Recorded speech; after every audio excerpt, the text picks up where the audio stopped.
And it brings us back to what you started with. Just imagine, and she's going to talk about it in the next segment.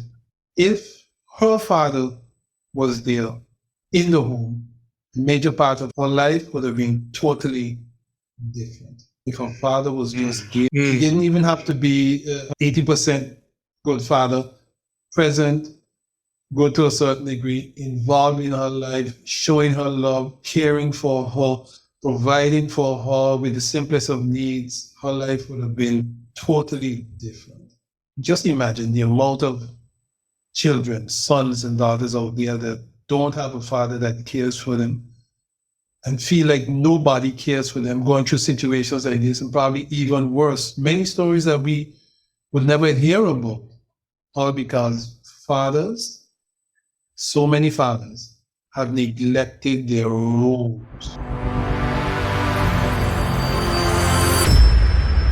Good day and welcome to Let's Talk. I hope you've been enjoying this series among all the other series we've been presenting.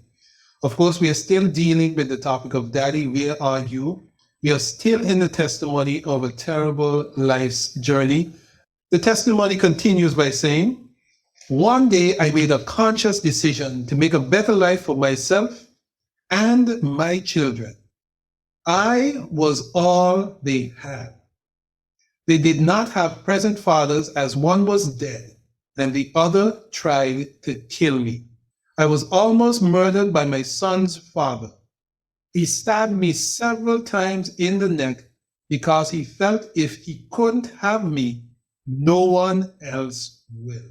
I went to the hospital alone again, and I had surgery alone. Following that, I moved back in with my mother, who decided that I could only stay for a little while, as she didn't want me in her place. Wow. She made a conscious decision to make a better life for herself and her children. Too many people today are satisfied with where they are and are not willing to make a move from where they are. They are satisfied with the job they have. They are satisfied with the life they are living. But she was not satisfied. And in life, there must be something that would motivate you, move you to do what you need to do. And this something in her life was her children.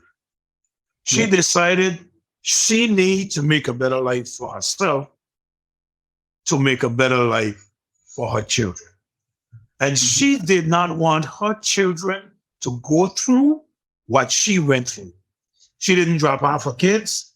She decided, I'm going to make the better life with them, but they are going to be with me. They did not have fathers, so it would mean that the daughter father died. He was murdered. And now the son father, he's not with her. Now notice what happened. Before he left her, he went to kill her. And this is real because she said he stabbed her several times in her neck and was dropped off by the hospital alone again to have surgery. I wonder who dropped her off. Good question. Could it be the same fellow? Maybe. But notice the heart that she had. She didn't say that she locked him up, but she went to the hospital and she had surgery. And men got a way of thinking and saying, if I can't have you, no one will have you.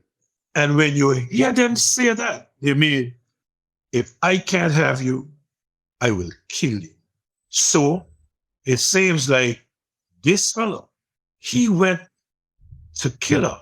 I'm sure that her mother and grandmother by now would have heard what went on. It seems so, because when she came out of the hospital, she can't go back to be living in his house. The mother and grandmother allowed her to stay. But for how long? They told her that she could stay, but just for a while, and they didn't want her to stay. One may say, boy, that's so poor.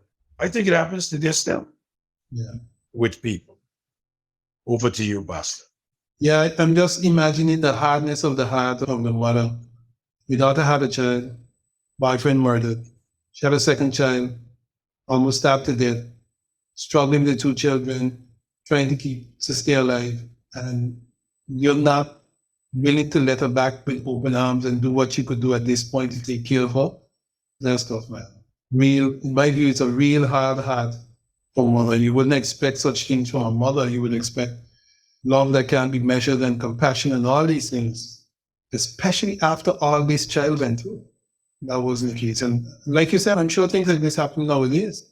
Of course, we won't see it because we don't get to hear it. People don't speak about it that much because there's something tough to speak about, something tough to deal with as well. And there's always shame and those type of things involved. Thank God we get to see this testimony and we are reminded that things like this happen. So now we need to be watchful for single mothers, single parents, and people who appear lonely and as if they don't have friends and so forth, because we don't know what's going through their mind.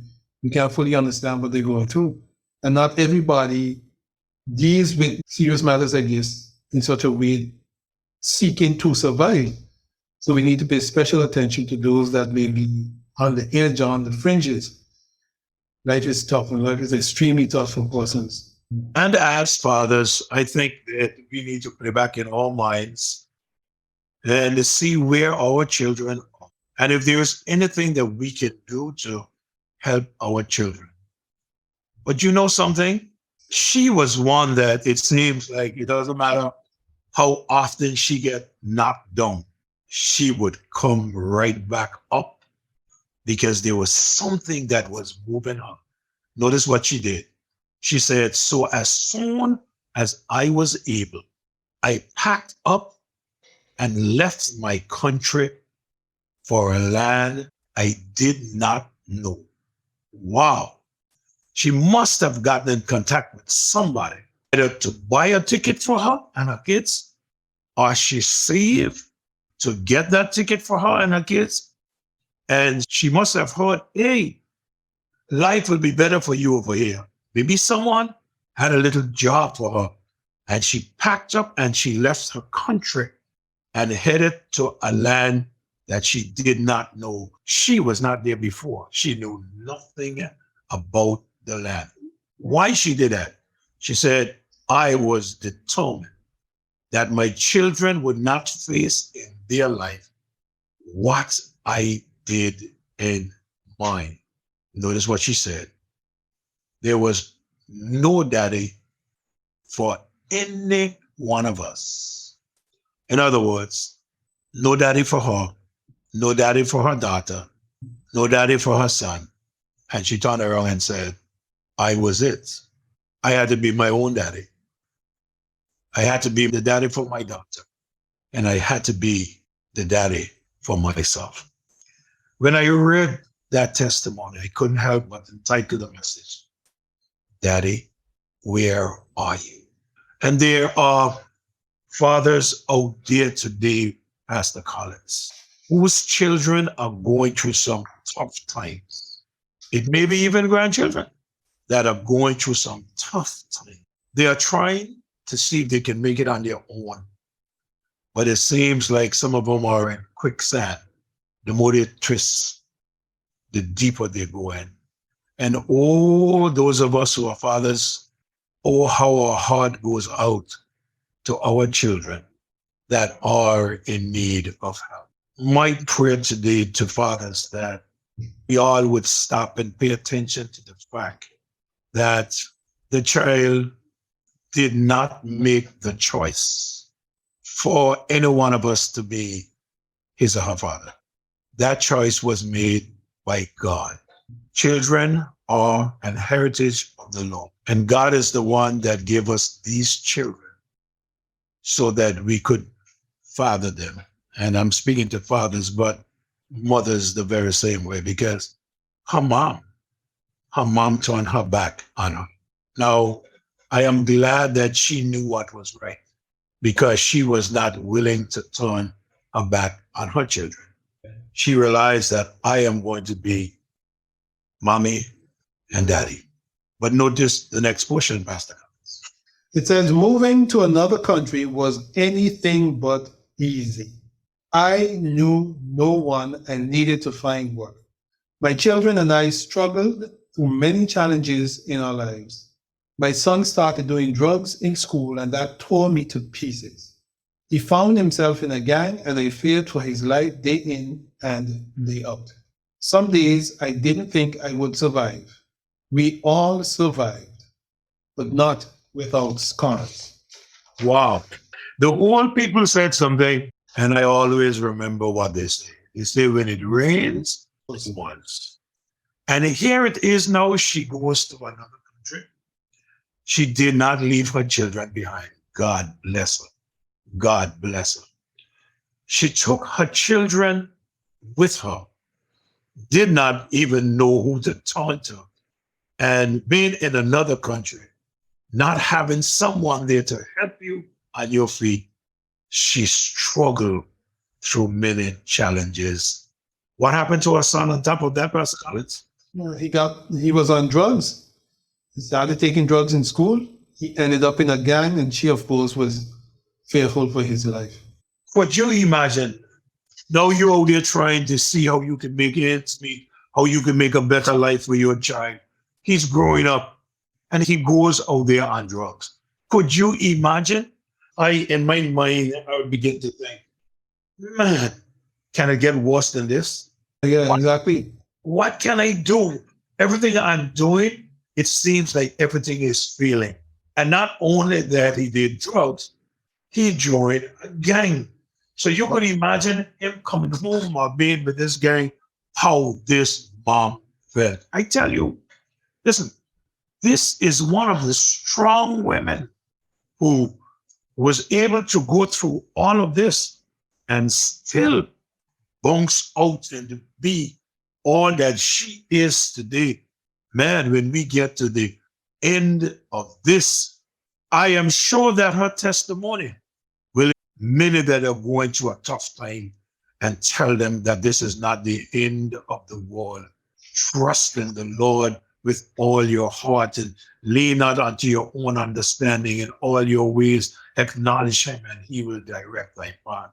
I am sure that this will also speak to some mothers when the father turns off and leave the children, how we must treat them. So I am sure that many young people could also learn from this and make a better life for themselves. Daddy, where were you when I needed you? That's why I had to share on Father's Day those questions. Where were you when I needed you? This is so important. You have the closing word for today, Pastor Collins. All right. And it brings us back to what you started with. Just imagine, and she's going to talk about it in the next segment. If her father was there in the home, a major part of her life would have been totally different. If her father was just there, he didn't even have to be 80% good father, present, good to a certain degree, involved in her life, showing her love, caring for her, providing for her with the simplest of needs, her life would have been totally different. Just imagine the amount of children, sons and daughters out there that don't have a father that cares for them and feel like nobody cares for them, going through situations like this, and probably even worse. Many stories that we would never hear about, all because fathers, so many fathers, have neglected their roles.